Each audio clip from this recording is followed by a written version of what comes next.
afternoon.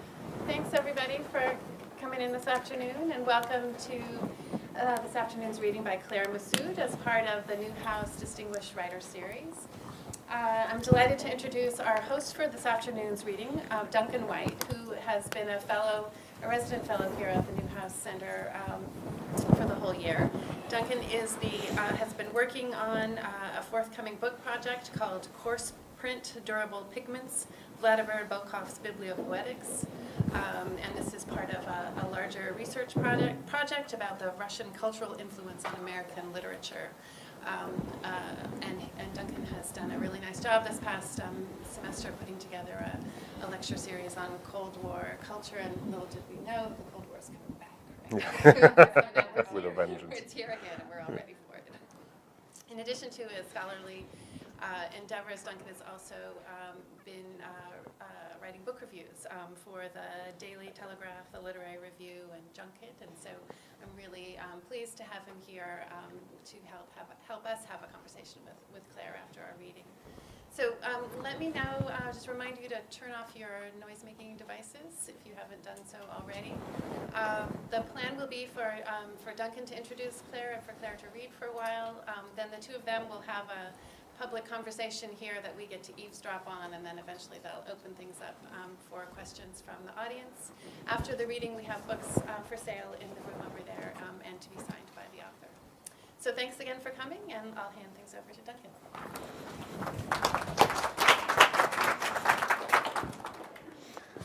So thank you all for being here. It's a great privilege to be introducing Claire Messud, who will be reading from her latest novel, The Woman Upstairs. How to describe Messud as a writer? Let me start with the words of others. The New York Times finds Messud's prose walled and Jamesian, of a syntactical complexity that only a confident stylist could handle. While the London Review of Books notes that equally interested in tea drinking and pot smoking, in chaste attachments and promiscuous sex, Messud looks at the codes that regulate our social worlds with a cool ethnographer's eye. Confident stylist and cool ethnographer. It is a remarkable combination, and one that helps to explain why she is such a compelling writer. There is another element too, I believe, which is the breadth and perspective of the cosmopolitan. The Woman Upstairs is set in Cambridge, and part of the thrill of reading this novel was the recognition of all the local detail. Yet Messud has journeyed around the world in her literary imagination as well as her life before arriving on our figurative Metro Boston doorstep. Messud was born in Greenwich, Connecticut, to a French-Algerian father and a Canadian mother. The family left for Sydney when she was a child and then moved to Toronto before returning to the US when she was in her teens. After an undergraduate degree at Yale, majoring in comparative literature, she went abroad again, this time to study for an MA in English literature at Jesus College, Cambridge, where she met her future husband, the literary critic James Wood.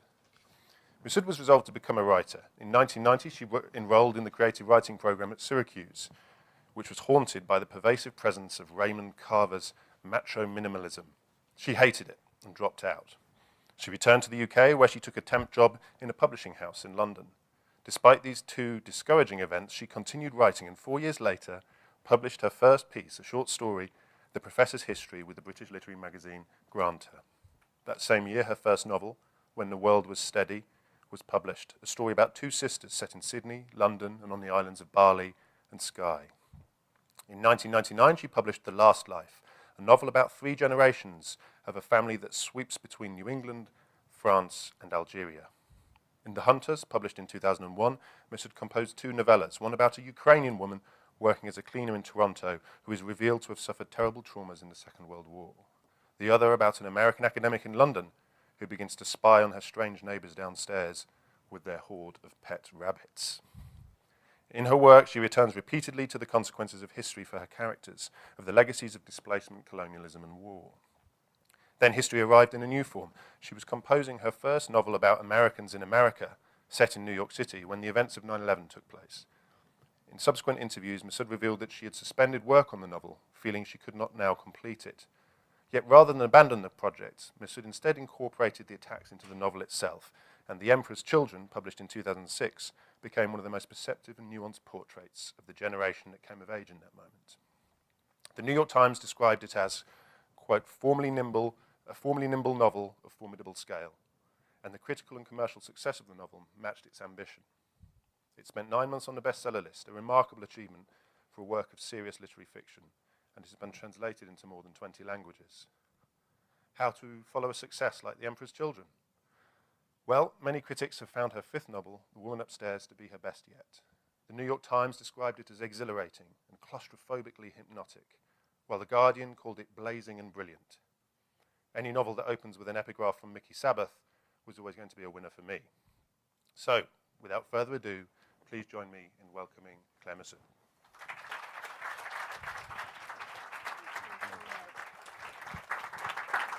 Oh, what a nice introduction. I feel like we could just stop there. Let's stop there. Thank you so much for having me, Carol, Jane, Duncan, all of you for coming. And it's wonderful to be here. So I'm going to read a little bit from the beginning and then a little bit from a little further in, not very far. The novel, which is set in Cambridge and is told by a woman named Nora Eldridge, who is an elementary school teacher at a fictional public school, which one reviewer called Shady Hill. No. A fictional public school in Cambridge. And she's somebody who wanted to... when she was young, there were two things that she really wanted in some passionate but not necessarily practical way. And those two things were she wanted to have children and she wanted to make art. And she has children in the sense that she's a school teacher, so every day she has her children, but every day she goes home alone. And she makes art, but not as a career, as a hobby in her spare room. And when she's narrating the novel, she's telling it when she's 42. It's about her 37th year, which is a year in which a boy named Reza Shahid shows up in her classroom.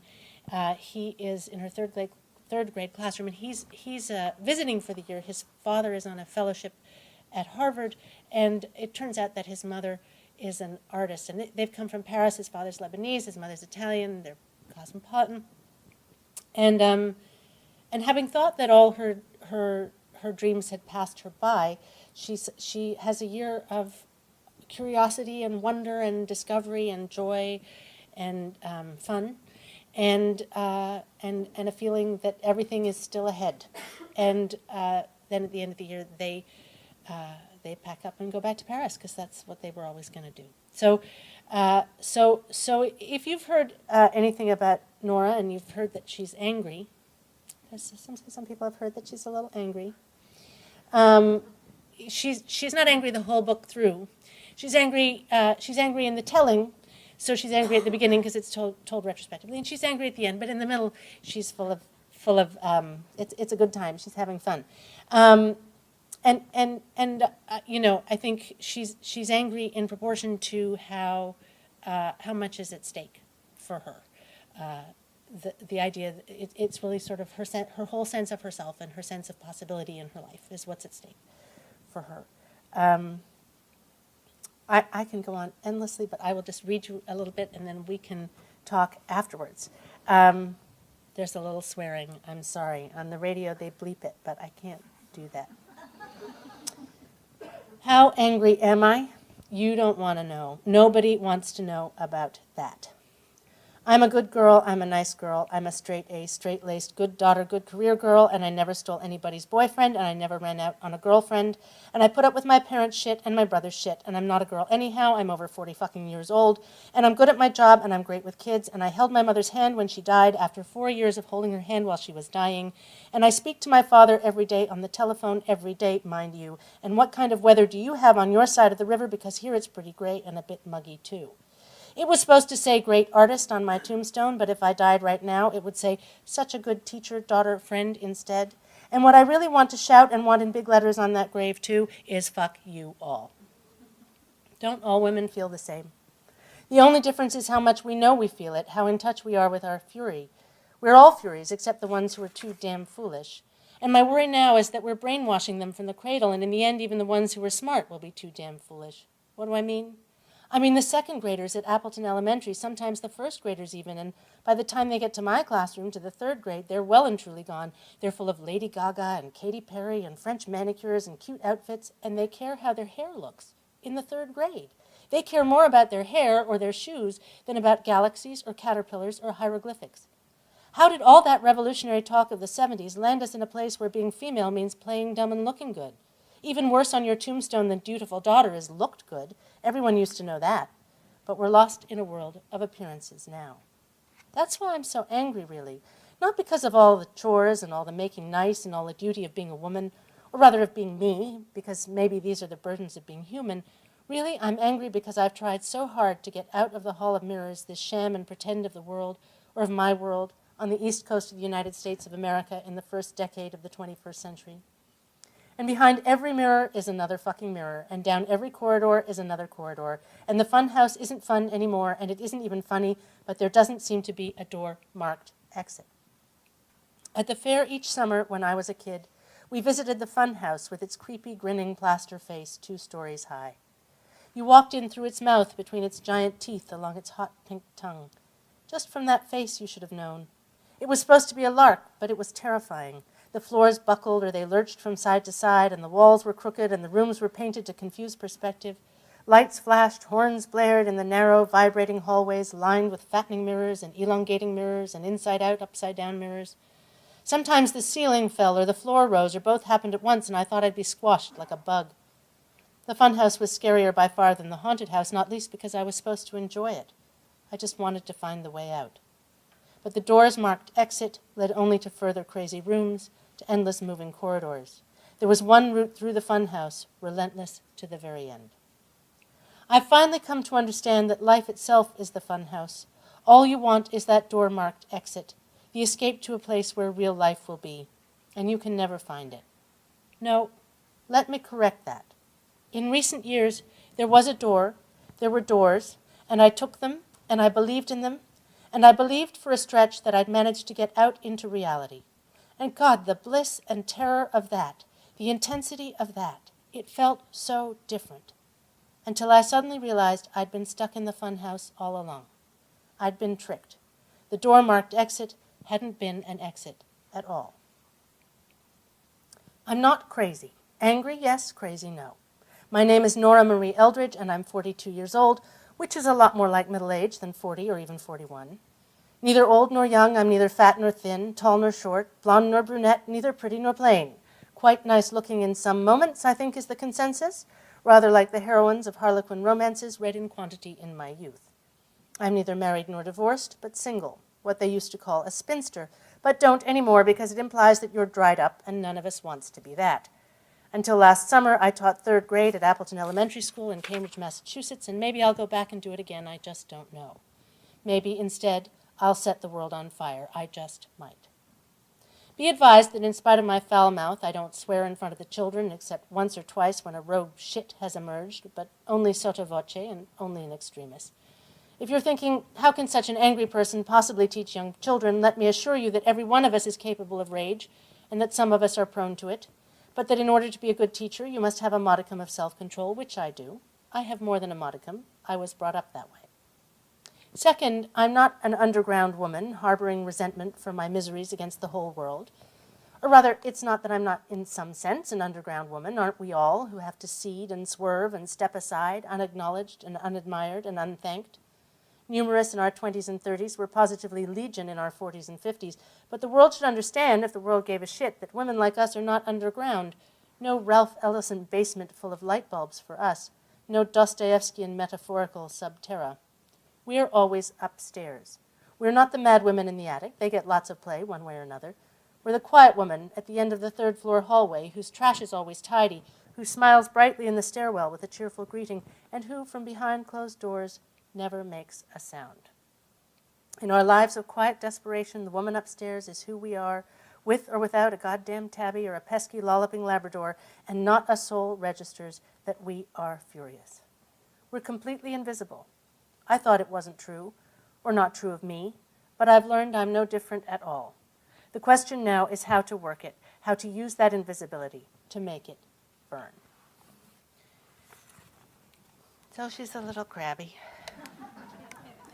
But you know,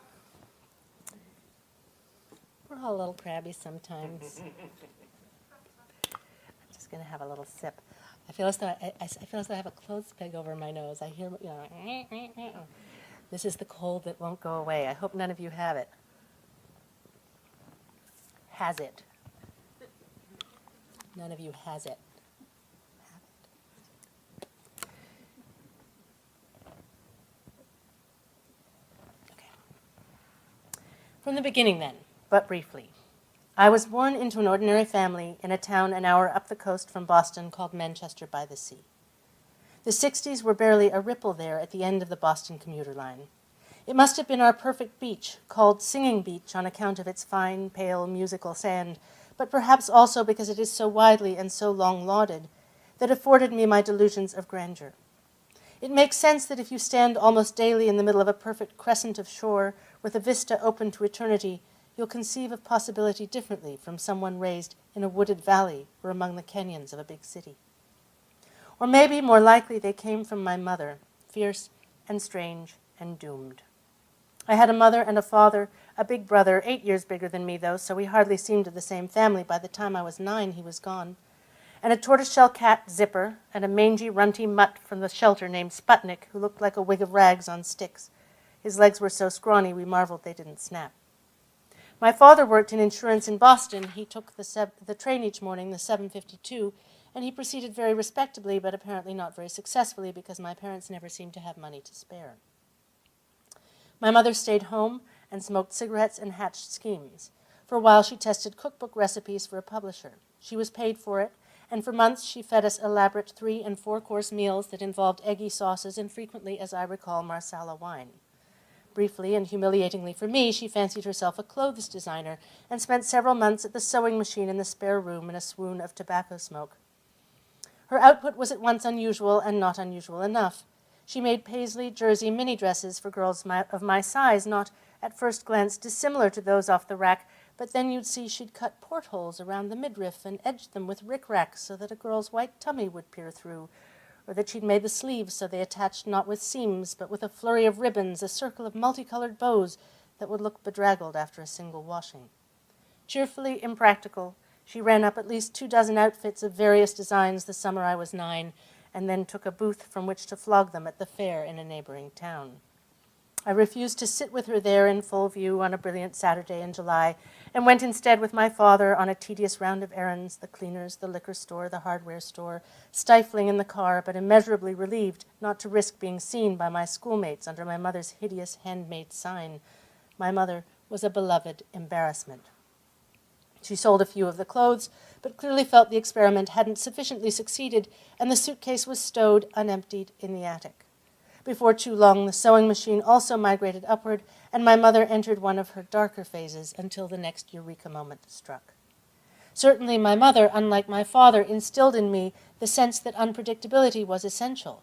Not to be like your neighbor, that's everything, she would say. And because of this, because of the bright flame of her, it took me a long time to realize that she, too, was cautious and bourgeois, frightened of the unknown, and so uncertain of herself that she could hardly bear to make a mark. How could she have stayed resolutely wedded to the ordinary, to my father, to the carefully ordained and unchanging routines of Manchester by the Sea? And it explains much about me, too, about the limits of my experience, about the fact that the person I am in my head is so far from the person I am in the world. Nobody would know me from my own description of myself. Which is why, when called upon, rarely, I grant, to provide an account, I tailor it, I adapt. I try to provide an outline that can, in some way, correlate to the outline that people understand me to have, that I suppose I actually have at this point.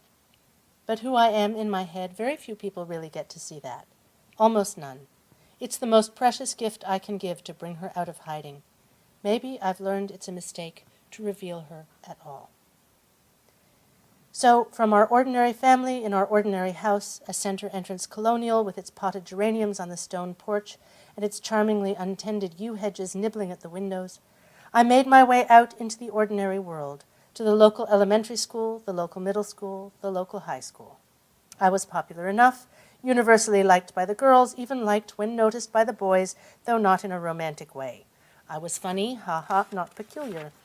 It was a modest currency like pennies, pedestrian, somewhat laborious, but a currency nonetheless. I was funny in public, most often at my own expense. Education was different then, and I was good at it, and so I skipped grade 9, went straight from 8 to 10, which was socially a little tough at first, and sealed my fate as a disastrous math student. I never learned the quadratic formula and other important tips from 9th grade math, just like I missed the early dating essays and the classes in how to navigate a school dance. At the time, though, I wasn't embarrassed about any of this, not embarrassed to be thrown sink or swim into the second year of high school without so much as a map to the cafeteria or a primer on how cliques were lined up, or even a list of the names of my new classmates, all of whom knew one another and some of whom knew me as their little sister's friend. No, I was proud, because I knew my parents were proud, because it was an elevation and a revelation of the fact that I was special. I'd long suspected it, and now I knew for sure. I was destined.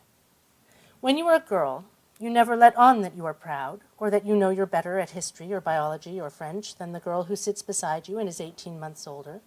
Instead, you gush about how good she is at putting on nail polish or at talking to boys, and you roll your eyes at the vaunted difficulty of the history, biology, French test and say, oh my God, it's going to be such a disaster, I am so scared. And you put yourself down whenever you can so that people won't feel threatened by you, so they'll like you, because you wouldn't want them to know that in your heart you are proud and maybe even haughty, and are riven by thoughts the revelation of which would show everyone how deeply not nice you are. You learn a whole other polite way of speaking to the people who mustn't see you clearly, and you get told by others that they think you're really sweet, and you feel a thrill of triumph. Yes, I'm good at history, biology, French, and I'm good at this, too.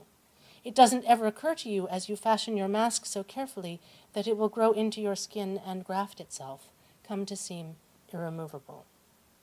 When you look at the boy, Josh, who skipped the grade alongside you, and you see him wiping his nose upon his sleeve, and note his physical scrawniness, his chin's bloom of acne next to the other 10th grade boys with broader chests and clear square jaws, when you observe that he still takes his lunch with his old 9th grade friends, all of them boys in black T-shirts with glittered decals across the breast that say KISS or AC/DC, all of them with pimply chins and wet lips and hair as lank as seaweed, you cannot see any triumph in him at all. He seems clearly to have lost, to be a loser. Because anybody knows that in the challenge you were given when you skipped a grade, social success, modest social success to be sure, but still, was half the battle. When Frederica Beatty invites you to join her birthday party, a sail on her father's boat with 6 other girls, 2 of whom are from the most popular set, you feel pity for Josh, who will never taste such nectar. But wait. Nobody ever pointed out that Josh, in his obliviousness, was utterly happy. He'd already taught himself the quadratic formula. He would not be stymied in any area of academic advancement. In fact, he would go on to MIT and eventually become a neurobiologist with a lab largely funded by the NIH and a vast budget at his disposal. He would marry a perfectly attractive, if rather knock-kneed woman, and spawn several knock-kneed, bespectacled nerds, replicas of himself. It will all work out more than fine for him, and he will never for a second suspect that it could have been otherwise. He will not know there was a social test. He will not know that he failed it. No, a sail on Frederica Beatty's father's boat was an honor that he dreamed not of, and his yen for society, such as it was perfectly satisfied by his old clan, now a year behind him. He could no more have fashioned a mask than flown to the moon, and so he remained who he was forevermore. Femininity as masquerade, indeed.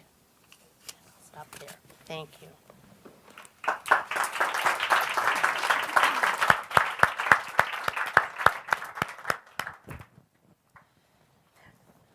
Thank you very much, Claire. It was wonderful. I guess a good place to start would be with the title, which you go some way to unpacking in that first chapter a little bit, some of the references. Nora's very aware of how she's describing herself as the woman upstairs.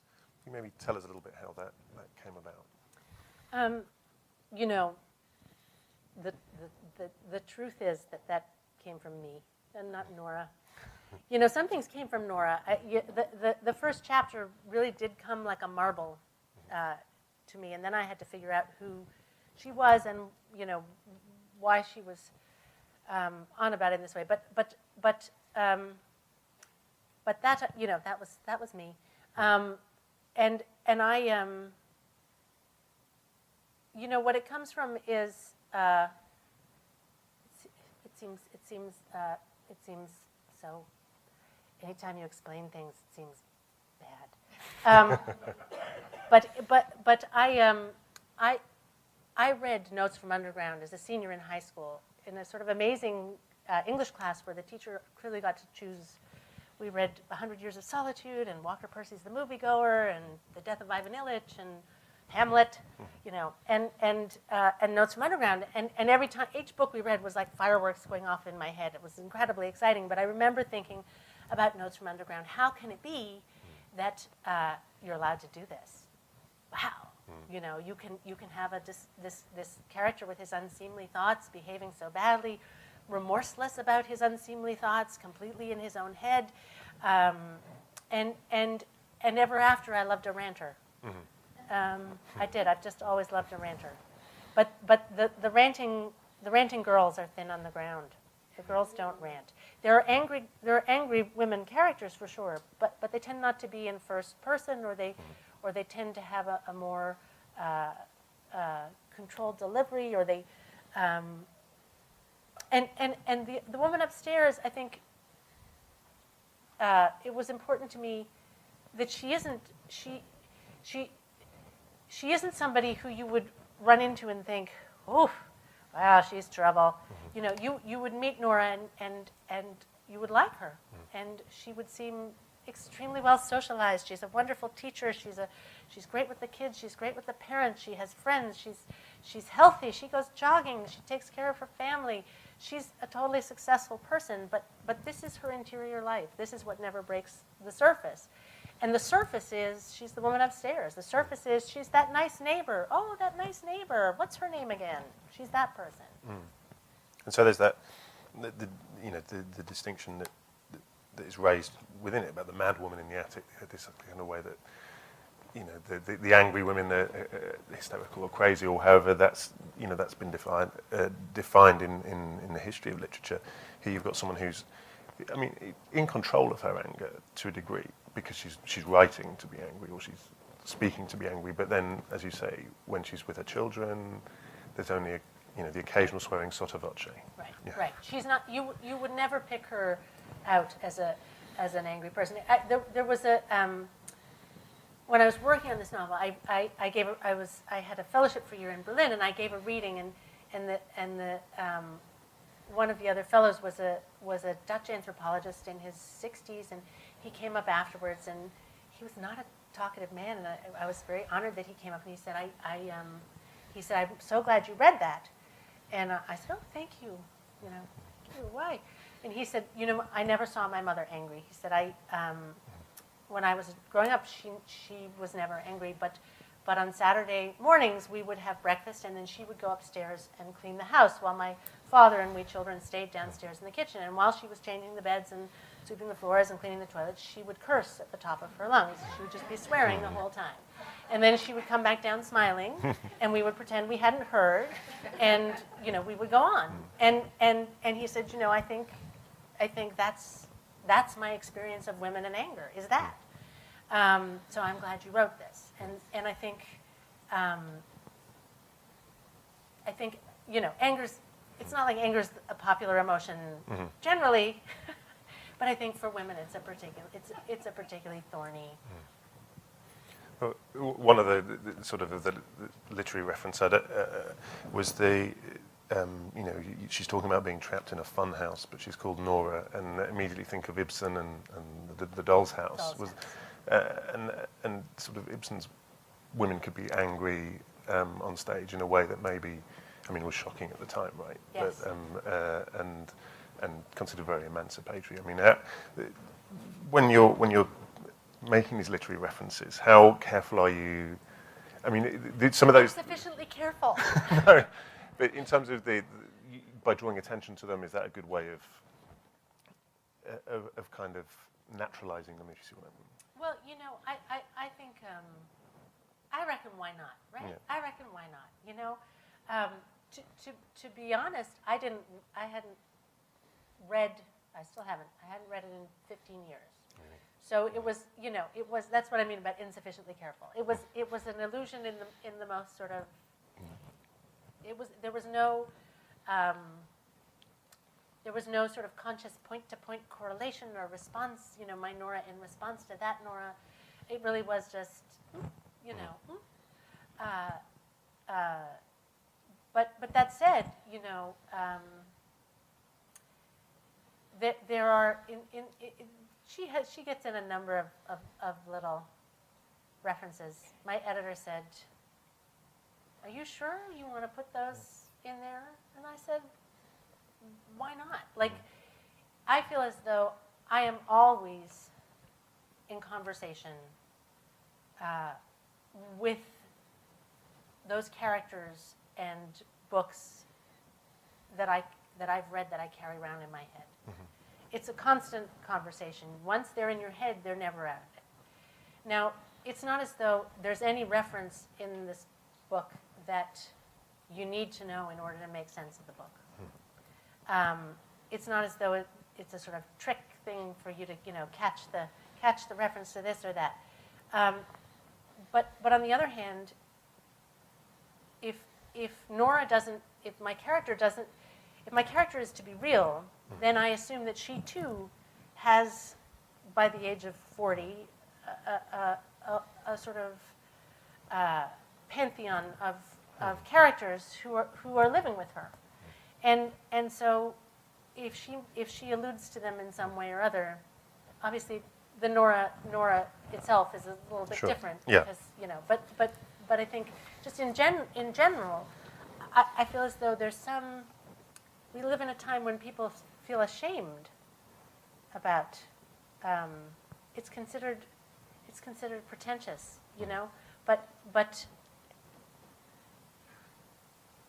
but actually the truth is that we all carry, whether they're references to, poems or books or paintings or cinema or television but each of us is carrying around all of those. Well, and it's what informs her art, right? It's a referential relationship to Emily Dickinson, Virginia Woolf, Alice Neal, and Edie Sedgwick. Yeah. She creates their rooms. Well remembered. and almost the way that becomes a subject of her relationship, not with just Serena, her friend, but with the husband as well, who pays such close attention to them. Right. And I think there's a lot for her. There's a lot of, for me, a lot of the choices. She's an art for the.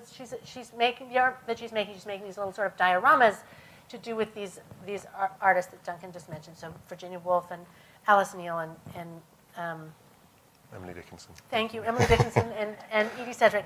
And I feel as though there. I can blab on. There's plenty I could say about her art and why she's doing that. But I think it's also the choices are about the choices reflect her understanding of what an artist is, her understanding of what a woman artist is, her understanding of the fate of a woman artist, which isn't good. Yeah.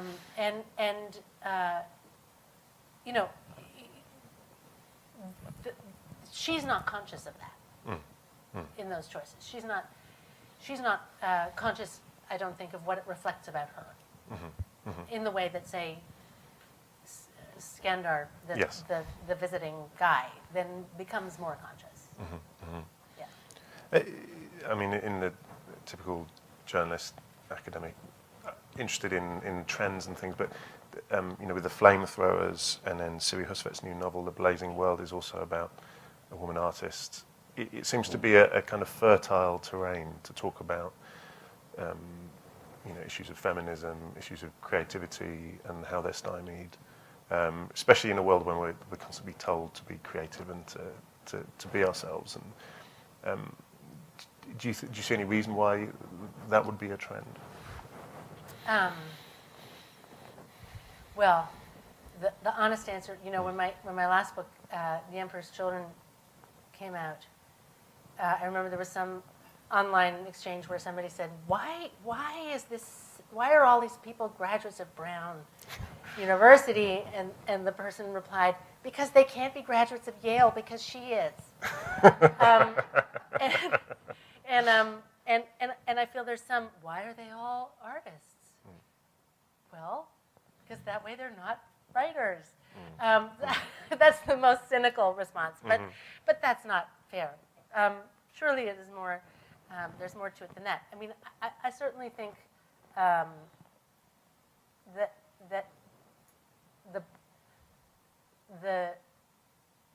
the art world is sort of all of, it does write large all those questions about creativity and modishness and versatility and constraints and the difference between doing it yourself and needing it acknowledged. And I mean, it's so dramatic, it's so extreme in the art world, and I think it is alluring. Why everybody all at once? I can't say.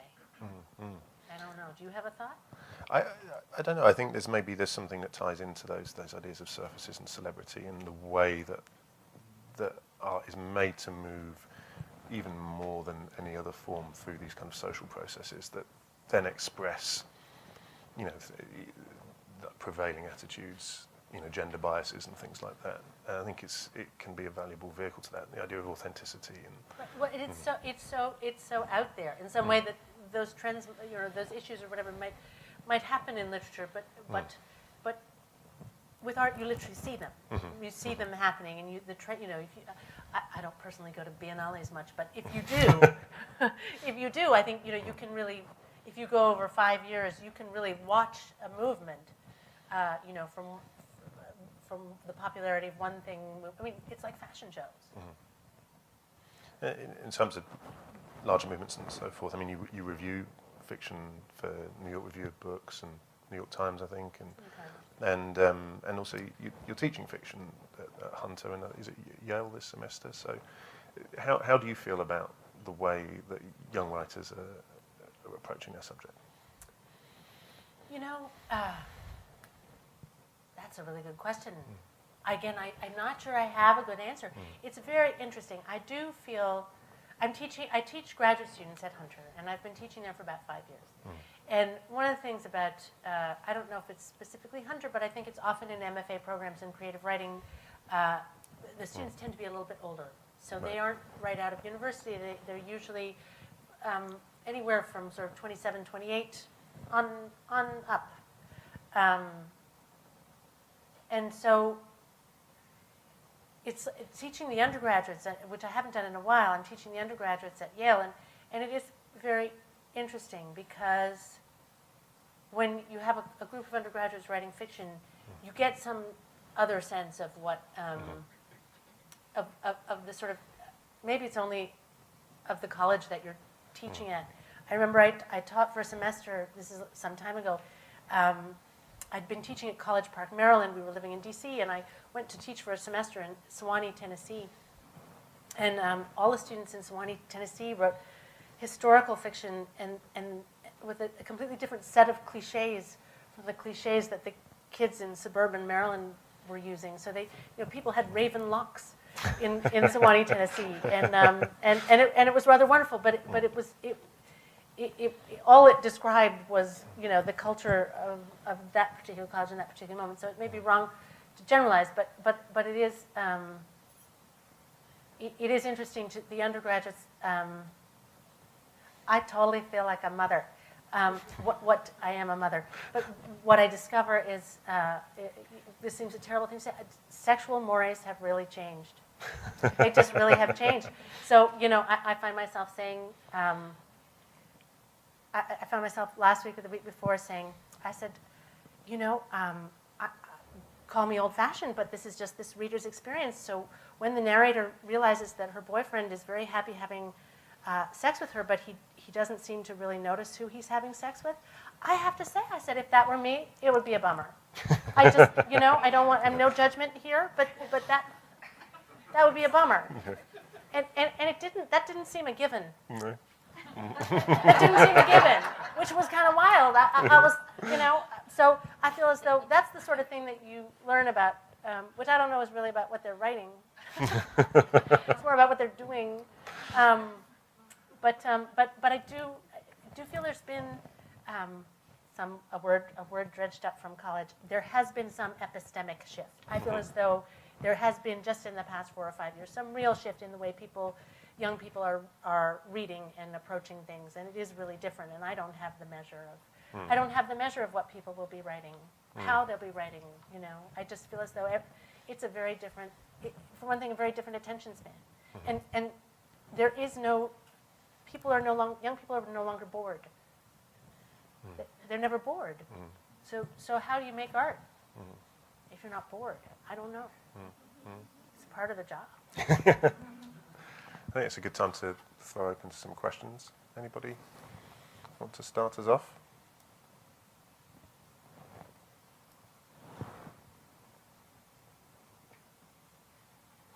Come on, Jimmy, I can see you anxiously. Put your friends on the spot. Yeah. You can always trust a writer. Well, I guess as I heard you read the introduction to the novel, I was wondering how if Nora were a male, she would kind of maybe remind me of Herzog a little bit. But just whether you actually see the anger she expresses as typifying women or contemporary women, or being also applicable to men, or could be in a masculine persona. That's an interesting. I was put on the spot. Yeah, interesting question. Again, tough one. You guys, it's like you planned it. Somebody must have an easy one out there, right? I mean, I suppose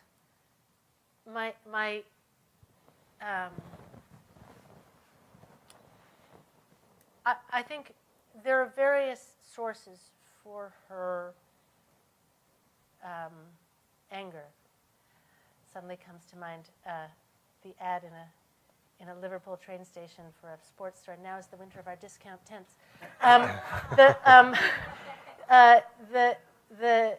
The reason she has various discount tents. The reasons for her discontent are different, and I think some of them are gendered and some of them are not. And so I think that everybody that mask issue. I think everybody to some extent has to fashion a persona. I think the nature of the acculturation of girls and women is different from the acculturation of boys into men, and I think creates a set of problems that then in this particular configuration where another sort of central thing, in a central element of the book is the artistic gamble, which I think is an issue for anyone, regardless of gender. I think it is very difficult to say, I want to now spend my life not earning money. Please, could you pay me? And I want to sit around doing something that making something that nobody wants or needs, and that might take me 5 to 10 years. Thanks. It doesn't go over very well for anybody. But I feel as though, so I think the number of people who are thwarted artists in that sense, who haven't pursued something they wanted to pursue, and indeed it can be art or not art. I mean, the people who for various reasons feel unable to pursue things that they are passionate about, I think that is an ungendered issue. That's across the board. That said, I think there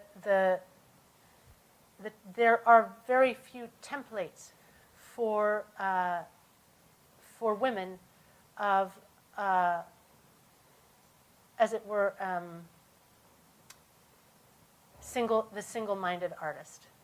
There's very few positive templates. And I was having a conversation about this with somebody who pointed out that Doris Lessing in her youth left her husband and children, and that always throughout her life, this in any profile of Doris Lessing, this was brought up, and it was not brought up in a, the things you got to do for art, isn't that fantastic? It was brought up in, just understand that she is a cold and unfeeling bitch. And I think okay, let's get a little personal here. Not against you. No, I don't know you. But I was talking to somebody. So a few years ago, Orhan Pamuk gave what lectures did he give? Tanner, Massey, some like Harvard lectures, right? So he was there for 6 weeks, and he's a very eccentric man. And there were people who said, oh, I think those symptoms are Asperger's symptoms. He was quite rude to a lot of people. He had a habit of going everywhere with a camera, and say at a dinner party, he would just, instead of talking, he would take pictures. There was a dinner party at which I was present, where one of the guests was Yo-Yo Ma, who played as a gift for Orhan Pamuk a piece of Turkish music. And Mr. Pamuk's response was, I hate that composer, I don't like the way you played it. Which, of course, it was quite a big dinner party, but everybody had fallen silent for so in which moment, we were all like, does he not know who he is? Does he not know who just played for him? And I was talking, this was some years ago, and I met a woman who had been at that dinner and who I hadn't really seen since, and we were talking, and she said, I said, he seems so difficult. And she said, but he is a genius. And I guess I have a lot of time for, you've got to make concessions for geniuses. And I said, really? Because I'd like to find the woman genius for whom you would make such concessions. And that it may be that you all have in mind, women for whom such concessions are made. But I think by and large, the example that I sort of have given before is Steve Jobs. Like people impossible to work for, obsessive, demanding, bad-tempered, erratic, but the results, the perfection. At the end of the day, how blissful to work for him. And you try to imagine Stephanie Jobs, right? That lunatic nightmare who shrieked again and then stormed off, right? There isn't an equivalent template. And so I think for women who, just back to the childhood thing, I have a daughter and a son, and the son, he's younger, but okay, the boys go to the kindergarten, and they walk in the door, and they hang up their jacket, and they say, hey, Tom, hey, Bob, hey, Jack, and they go do Lego in a corner, or they build a racetrack, and maybe 2 or 3 work together, but basically they just do their own thing. And for the girls, there's a table in the middle of the room with markers and paper, and the girls come to the table, and the girls start to draw. And then the girls have a comment about everybody. Is that a flower? It doesn't look like a flower. Why are you using brown? I don't know any brown. Is it dead? Is your flower dead? Right? And the girl who doesn't come to the table is given some leeway to be a tomboy for a while. But eventually the girl who doesn't come to the table is a failed girl. You have to come to the table. That's not, it's not like God saying it. It's not like the guys are saying it. The other girls at the table are saying it. I think it's complicated. Then to be the one who says, you know what, I know you're all drawing at the table, or I know you're all having book group, but I'm going to stay in my room and write a novel instead, becomes actually a very difficult thing to do in a gendered way. Like I think, not that it's easy for men, but it's just a different set of, I think it's a different set of challenges. Well, can I follow up on that? Because it feels to me that was one of the themes that I found percolating both through Women Upstairs and also Emperor's Children. And yet, so you don't engage in any kind of fantasy fulfillment whereby women do get to break those rules. Because it feels to me like the characters, Nora in Women Upstairs, she's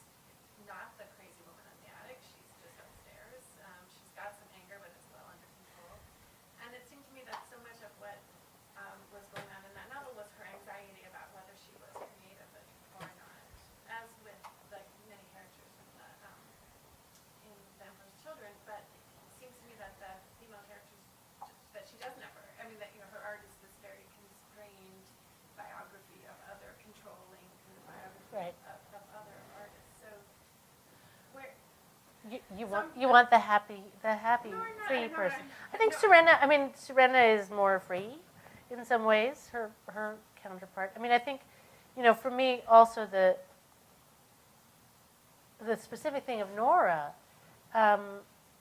was wanting to write too about the legacy of a particular generation, right? So and in that sense, she is almost my age, and 1 year. We got 1 year difference. So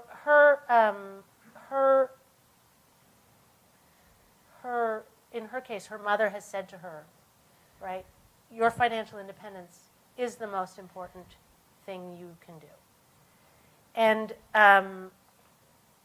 that's not really compatible with exploring your creativity. So, for me at least, that explains a lot of her choices, and a lot of her hesitation. Is some sense that in order to be, as it were, liberated and a feminist and free, she has to have an income. My mom turned 40 in 1973, which is the year of the female eunuch and the year that Virago Press was founded. And in that year, my mother had 2 small children and had been traveling the world on account of her husband's job for a long time already. And I think there are lots of things my mother would have loved to do. And my mother was a passionate feminist, but she was the person standing on the shore watching the boat go. And she didn't want to sacrifice her family.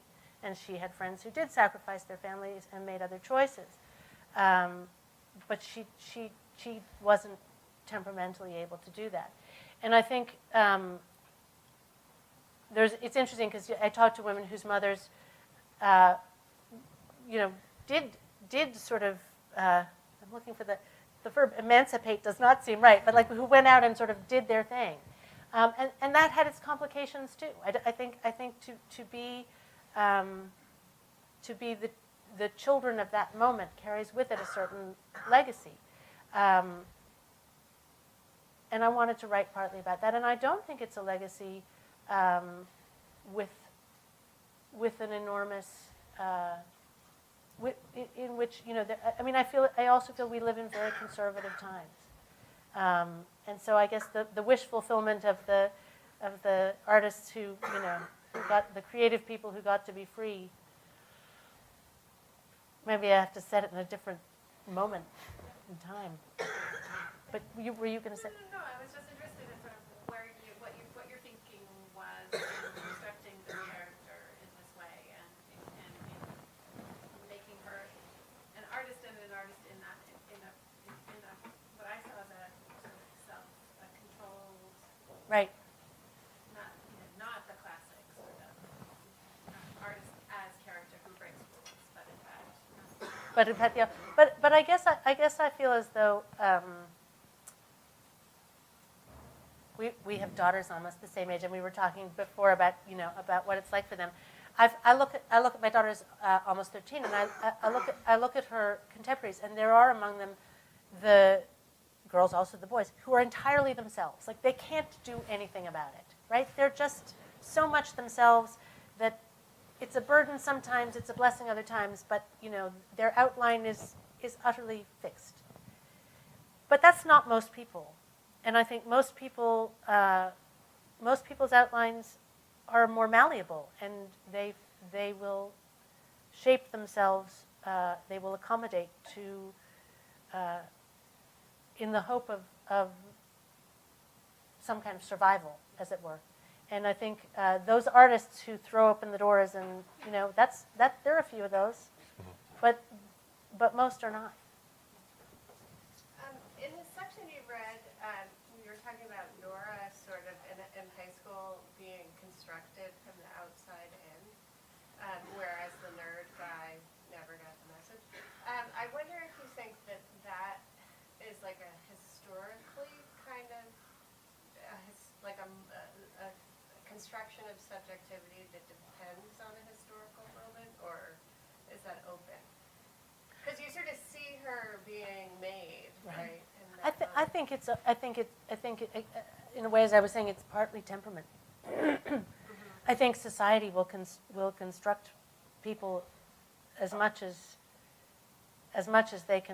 they will possibly let themselves be constructed. So the only ones who won't be constructed by society are the ones who are, you know, who are just that eccentric. But then I'm curious about the gendering of it, because it was more for her than him. And I wonder, do you think that I think it's stronger? I think it's a different set of expectations. Yeah. Did you read that thing in the New York Times a few weeks ago about parents Googling for their children? And boy, is my son a yes. genius is Googled 125 times for every time it's Googled for a girl, That girl fat. right? Is my girl fat? Is my girl pretty? Right? I feel as though it's about there's a sociologist at Harvard named Messud Banerjee who does really fascinating work about our Biases. our unconscious biases. And she started doing it because of an interest in the judicial system and whether the judicial system could ever be fair. And it's particularly, I think, about race issues that rather than gender. But she has these tests that she'll give audiences when she speaks, and and basically what you realize is that your brain has certain expectations that you're not even aware of that makes certain associations difficult to make. Or certain other associations much easier to make. So, for example, if you have a list in which African American and CEO, that is going to take your mind a second longer to make that association than African American prison, right? And that's true for African Americans as well as whites. So there are all these biases of which we're not even aware. And I certainly think. Think back to Larry Summers at Harvard saying, well, women just can't be great scientists. Sorry? Right? One of my good friends is a physicist at Harvard, and she's a little upset about that. But she's also a single mom, I mean, she's not a single mom, but her husband, a physicist, is Italian, and he's a physicist in Italy. So, much of the time he's retired now, so now he's here. But at that time, she was largely a single mom, and you just do the math, right? I mean, how are you going to, if the hours in the day and your child that goes to school from 8 to 3, and even if you have a babysitter till 7, you're not going to be in the lab till 11 p.m. It's not going to happen. It simply can't. So there are all of these things that on some intellectual level we know, but that translate as an assumption that women aren't good scientists. Well, what if we changed our template of what was expected so that all those men scientists were expected to do the child care 3 nights a week, right? Then suddenly the whole thing might look different. So I think there's so much that we don't question.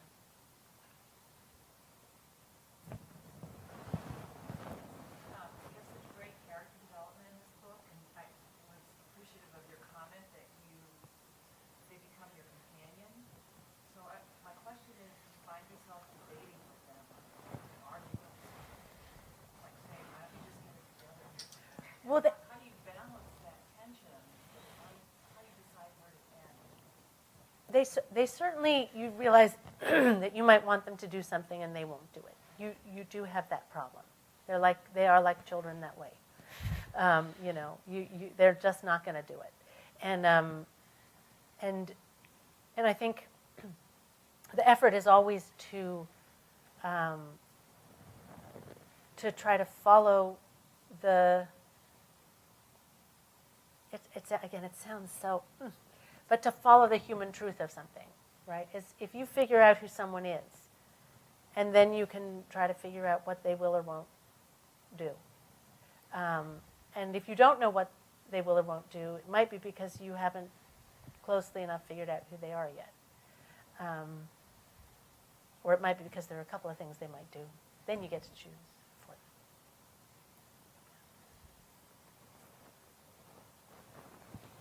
You mentioned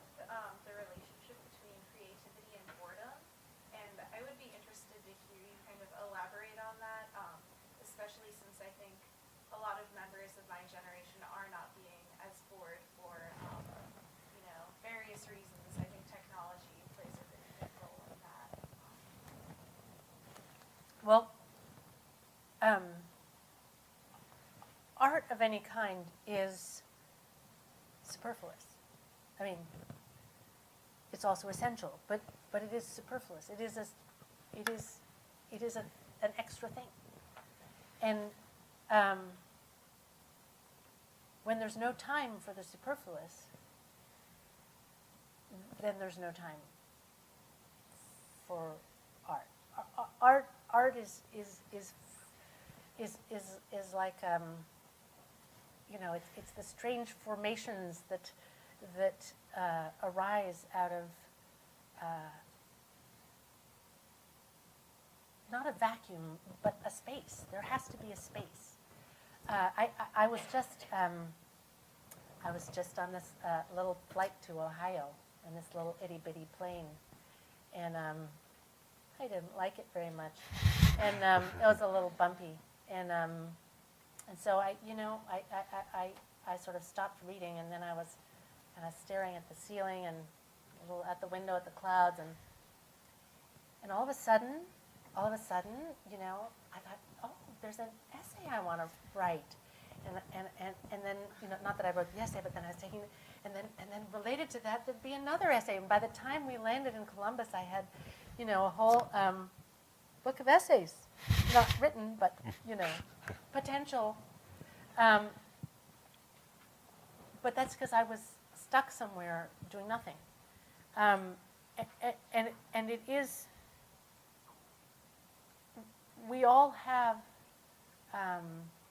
Everybody's creative in some way, right? And some people want to write, and some people want to make art, and some people want to develop apps, and some people, want to garden, and some people are great cooks, and everybody has some expression, some outlet of their creativity. But if you're working until 9 o'clock at night and you're a great cook, you're probably still going to eat takeout because you're not going to be thinking up a great meal to prepare at 9 and eat at 11:30. It's not going to happen. By the same token, unless you have a space, you won't even know what stories you might want to tell, if that makes sense. And then to get that thing of getting to know the characters, you got to be hanging out with them doing nothing, right? They're not. It's not like that. My daughter's on Insta. It's like, as my husband said, it's like being a customs officer. She has to spend all this time like, right? Like it just takes up a huge amount of time, and it's not as these, as she's putting the little thumbs up on all the little pictures. That's not a time when she's. And I sometimes say, why don't you take some pictures and post them, Does that answer?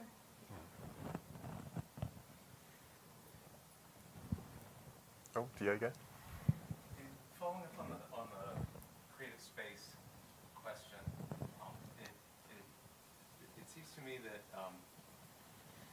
my question is about creating creative space for yourself and in your work, and it occurs to me that if one creates space and time to create, you can also paint yourself into a corner where it becomes such a self-conscious act of creating space to work that you can't get anything done. And then other times, like in the plane, suddenly you have this idea of you've mapped out a whole collection of essays. So I'm wondering if you could talk a little bit about just how that space manifests itself for you. Right. Well, I think, one of the things that's a problem is that when you create space in that way, you feel like you're not allowed to be bored in it. You're supposed to be productive, right?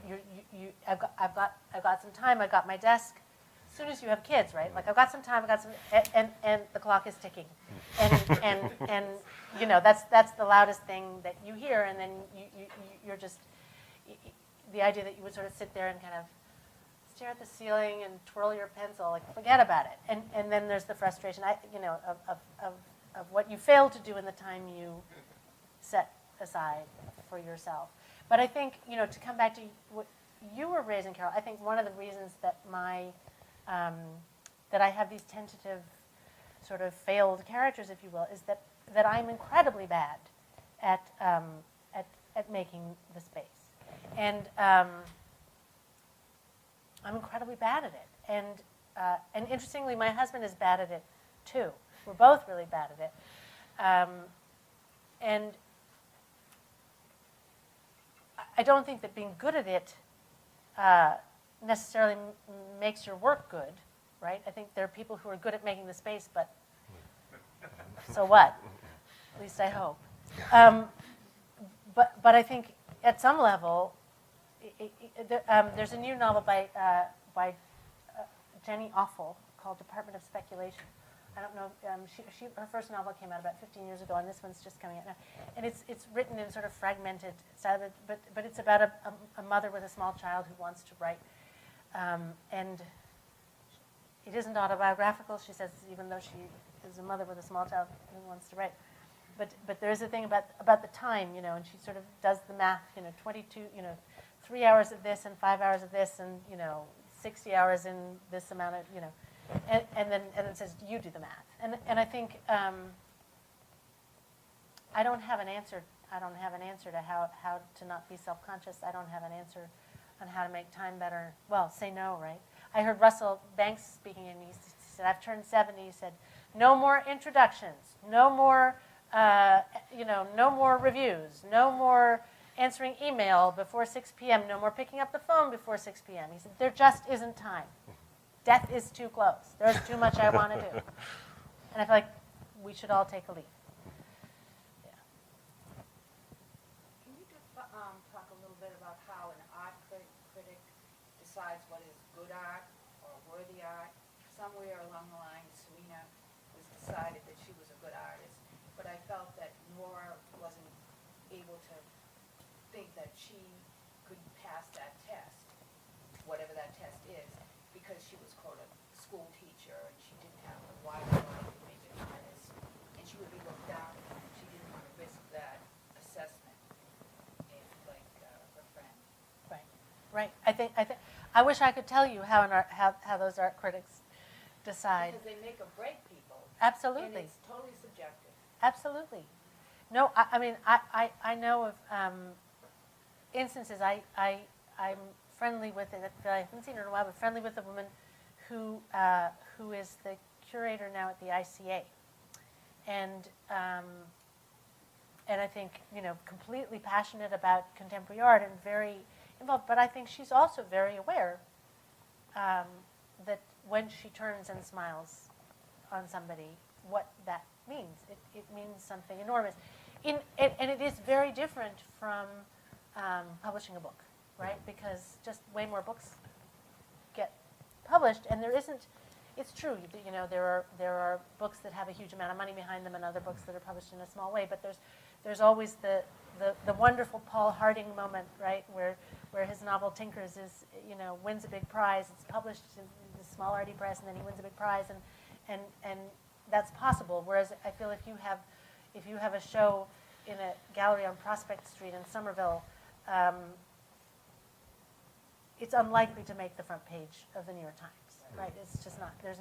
That's not going to happen. So there's very much a hierarchy of how it works, and I don't. I think there is this issue of fashion.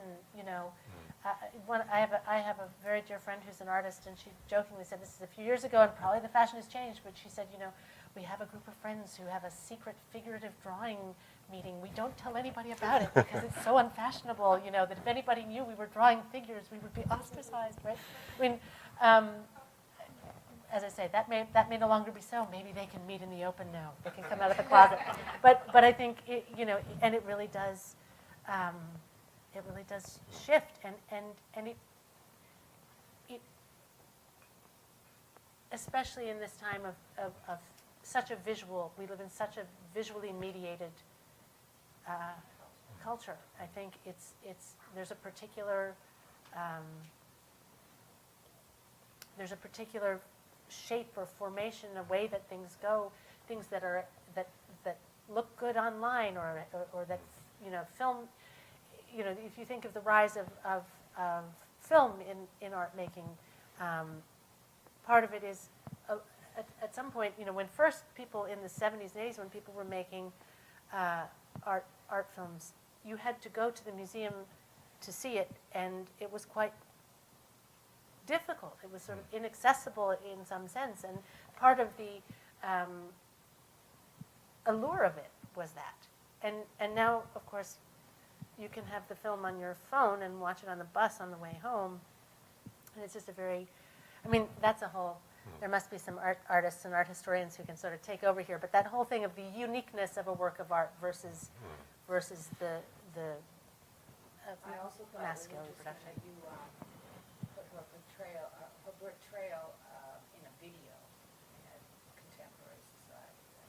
That was, Well, I mean, in part, the dissemination of which is potentially infinite, yeah. right?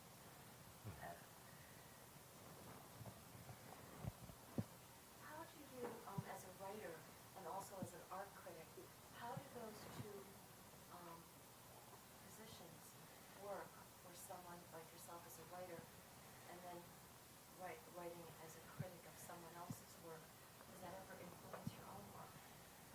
Well, I write about books. I don't write about, I'm not an art critic, No, but a book critic. But Yeah, as a- because you mentioned that you had done some reviews, Um, and so does that, how do you keep that line so that you don't write knowing what an art critic might, a reviewer might be wanting to get from an author?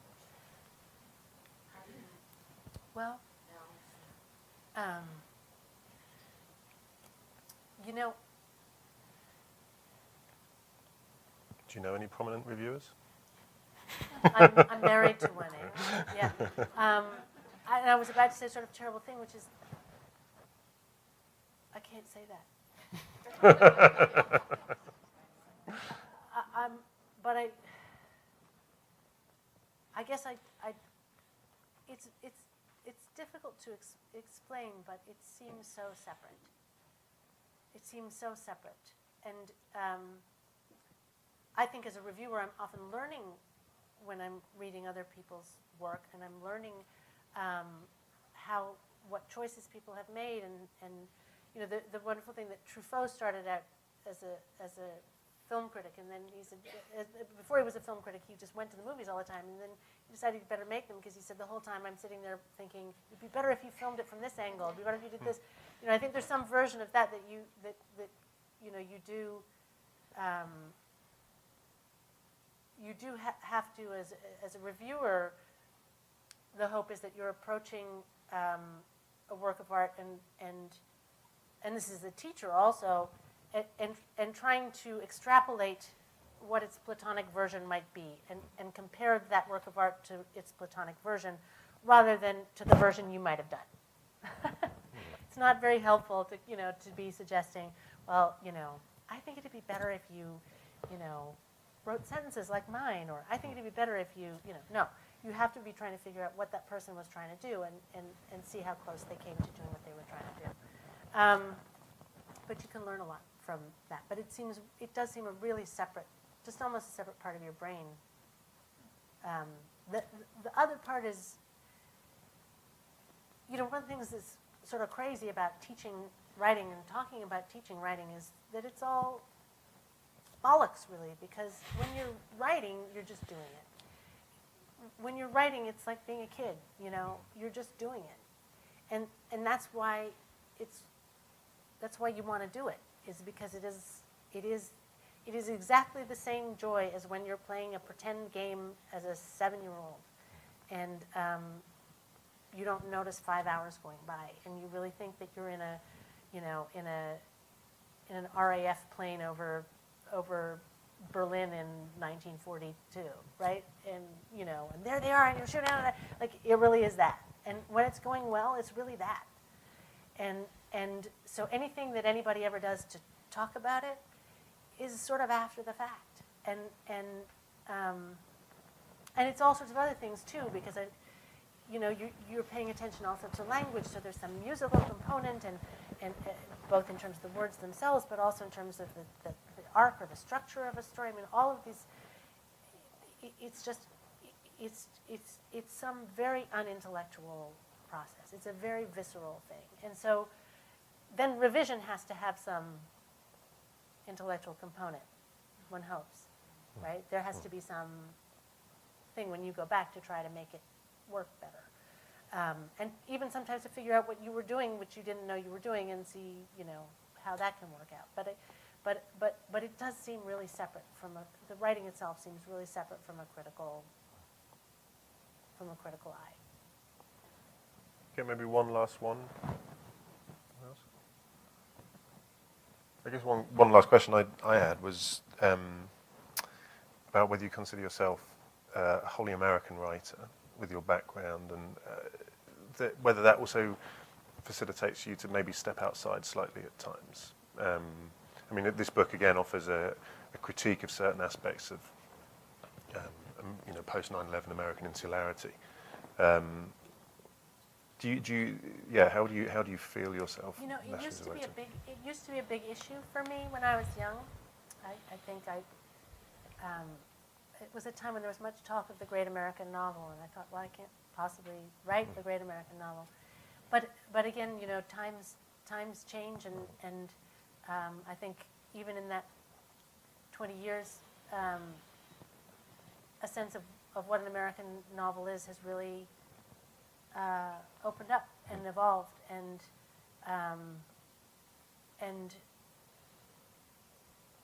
everybody's a mongrel now. I think the great thing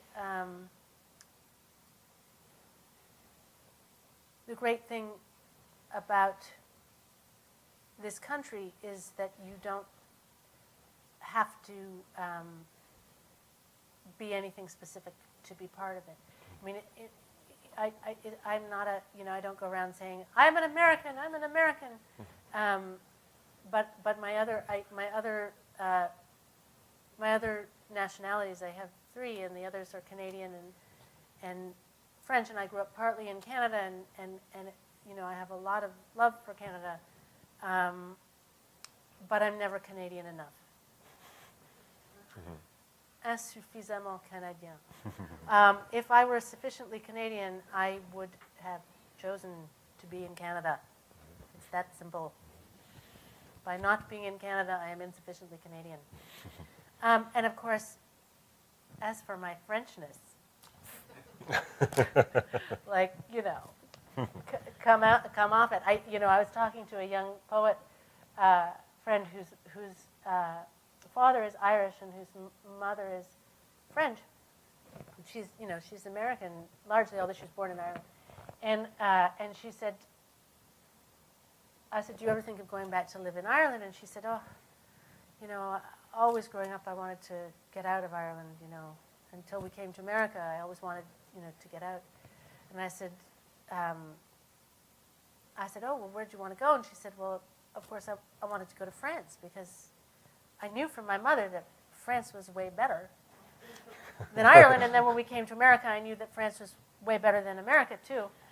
She said, but then the terrible thing is, I'd go to France and they won't have me. They don't want me. I will never be French. And so that's the sort of gambit that the French set up, which is, we are the best. You are not one of us. So sorry. And I assume they do that, even. I mean, I know they did that. My father was Pied Noir. He was French from South Africa, and I know that he felt that way about France, which is one reason why he left. So I think they're pretty good at doing that. But it means that, by default, I am American because it is the place that will not shake a finger at me and say you're not American enough. Yeah. Oh, well, thank you very much for joining me.